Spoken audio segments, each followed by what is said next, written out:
Picture this: a tranquil pond, shimmering under the Florida sun, home to fat, happy koi fish that glide like they own the place. Water lilies float like something out of a dream, and the whole scene's my personal slice of heaven. Now imagine someone looking at that and thinking, nah, this needs to be a golf course. That someone was Linda, the queen bee of our HOA, strutting around in a blazer sharp enough to cut glass and sunglasses so big they could block a solar eclipse. My name's Jack, a 50-year-old single guy living in the manicured hellscape of Palm Grove, where the grass is greener than a lime smoothie and the rules are tighter than a drill sergeant's schedule. That pond? It was my sanctuary, my cold beer at sunset happy place. But Linda and her clipboard-wielding minions had other plans, and what happened next turned their golfing fantasy into a muddy, mosquito-ridden disaster. Spoiler, I might have helped tip the scales. It all started innocently enough. I'd sit by my pond every evening, watching my koi big blue sparkle and the gang dart through the crystal water while crickets sang their hearts out. It was perfect until the Palm Grove Homeowners Association decided my little oasis didn't fit their cookie-cutter VY shown.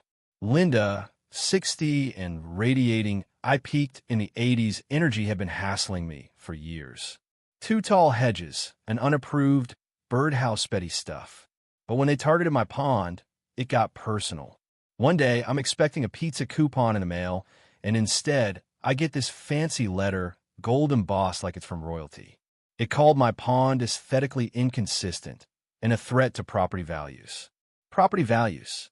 My pond was the only thing keeping this place from looking like a robot retirement VY lodge. They demanded I fill it in or pay a due $200 monthly fine. I laughed, crumpled it up, and tossed it in the recycling. Big mistake. A week later, I'm feeding my koi when Linda herself shows up, flanked by two HOA lackeys who looked like they'd rather be at a dentist appointment. She's tapping her foot, sunglasses perched like she's starring in a bad spy flick. "Jack," she says, voice dripping with fake pity, "we've had complaints about your swamp." Swamp? I nearly spit out my coffee. "This is a pond, Linda.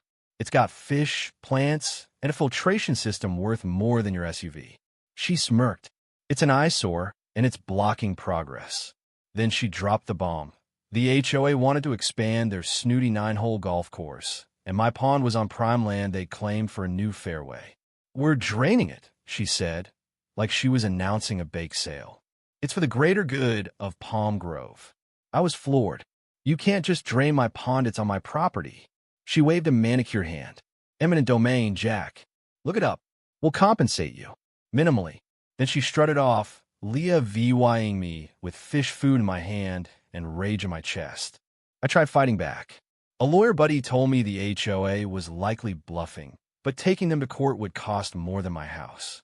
I went to a community meeting, hoping to rally support, but it was like pleading with a pack of Lindas. She flashed a PowerPoint calling my pond a public health hazard, complete with a graph claiming it tanked property values by 3 fan tram. The room nodded like bobbleheads, and I was outvoted. A week later, another letter arrived. They'd hired a company to drain my pond in 2 weeks. That night, I stood by the water, watching Big Blue swim in circles, feeling like I'd been gut-punched. This wasn't just about fist hit, it was about my home, my peace, my right to my own damn land. I wasn't going down without a fight, but I didn't know how to hit back. Yet, the HOA didn't let up. Letters piled up, each one fancier, threatening 300 fines, legal action, even a drone photo of my pond with violations stamped in red. It was time to fly drones, Linda. I tried to stay calm, tossing pellets to my koi, but the pressure was crushing. Then came the community meeting from hell. The clubhouse reeked of stale coffee and smugness. Linda stood up front, her clipboard gleaming, flanked by her minions, Ted, a yes-man accountant, and Susan, who knitted but always voted against me. Her slide deck was a masterpiece of slander photos of my pond labeled NVY Ron Mental Hazard, fake stats, and a glossy golf course rendering. "Jack's pond is a blight," she declared, pacing like a TV VY lane. "It stinks, breeds mosquitoes, and blocks our world-class fairway." I snapped, standing up so fast my chair screeched. "Linda, That pond's cleaner than your pool. You just want my land. The room gasped, but she didn't flinch. It's about progress, Jack. Stop being selfish. The vote was a slaughter 90 fan tram for her. I walked out, steamrollered. Then they went full EVYL. At 2 a.m., I woke to a guttural hum, like a monster truck idling. I yanked open the blinds and saw it. A pump by my pond, hoses sucking it dry under moonlight. Two workers, one skinny with a mullet, the other built like a tank, were running the show. I stormed out of my bathrobe, while VYing a flashlight like a madman. What the hell are you doing? Mullet guy jumped. Just following orders, man. HOA hired us. The water was dropping, my koi thrashing. Big Blue was flopping, desperate. I called the cops, but the officer just shrugged. CIVYL matters, sir. By morning, I marched to Linda's HOA office, a lavender-scented shrine to her ego. She didn't look up from her laptop. It's done, Jack. You're welcome. Done. My pond was a muddy crater, my fish dying. I saved what I could, scooping them into buckets, but Sparkle didn't make it. I sat in the mud, hands shaking, broken. I called my buddy Dave, a retired environmental engineer who owed me from a poker game. They killed my pond. I choked out. Dave paused, then said, Jack, these idiots screwed up. That pond was holding groundwater.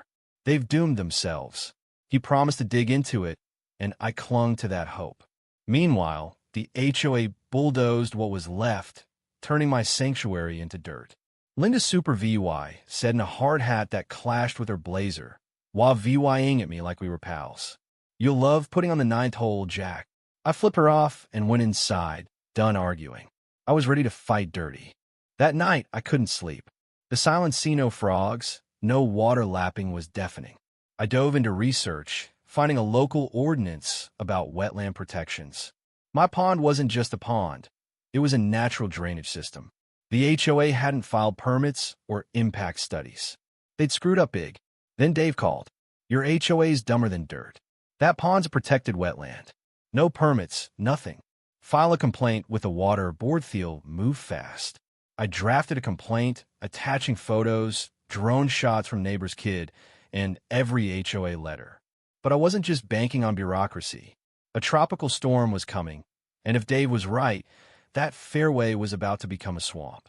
I rallied allies. Sarah, a single mom fined for her kid's chalk art, and Mike, a firefighter hassle for his truck.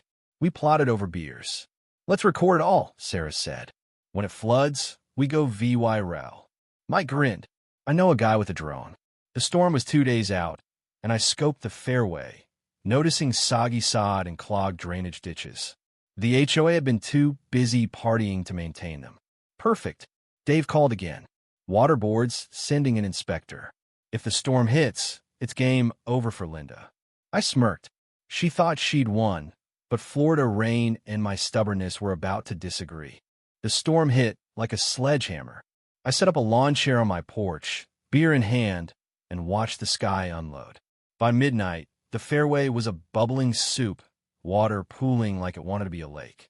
Golf carts sank, sprinklers hissed uselessly, and the whole nine flag floated like a lost buoy. I toasted the clouds. For you, Big Blue. Morning brought chaos. The Fairway was a swamp, reeking of regret. Sarah and Mike were out, filming, while Mike's buddy droned overhead. We laughed till it hurt. Linda showed up in a raincoat, sunglasses on, shrieking at a soggy landscaping crew. I strolled over, umbrella in hand. Rough day, Linda. Should have left my pond alone. Her face went lobster red. This is your fault, Jack. I laughed. Nah, just Florida being Florida. The water board inspector, a no-nonsense guy named Tom, arrived that afternoon. Textbook violation, he said, eyeing the mess. No permits, disrupted a wetland. They're screwed. I handed him my complaint packet, and he nodded like it was gold. Days later, the HOA got a $50,000 fine, a restoration order, and a cease and desist on the golf course. Sarah's VY Deos went VY-RAL, with comments like Linda got owned and saved Jack's pond. The pressure broke Linda. She resigned. Personal reasons, but we all knew it was shame. The HOA rebuilt my pond better than before with a top-notch filtration system and new koi, including one I named Thunder. It sparkled again, frogs croaking, lilies blooming. I threw a barbecue, and half the neighborhood came. Sarah brought potato salad, Mike grilled, and even the mayor showed up, dodging Linda's stink. I put up a sign, "Don't mess with Jack's pond." It got more cheers than the burgers. Looking back, the best revenge wasn't a lawsuit or a fist fight. It was letting Linda trip over her own arrogance, with a nudge from Mother Nature and a VY Ral VY Deo. If you're fighting your own Linda, dig in, find their mistakes, and let the world see. So what's your take? Was I right to fight dirty, or should I play nice? Ever gone up against a power-hungry HOA or a nosy tyrant? Drop your stories below. I read everyone. If you loved watching Linda's Fairway drown, smash that like button and subscribe for more. Next time, I'm spilling the tea on my neighbor's lawn and a flamingo invasion you won't believe. Trust me, you'll want to hear this.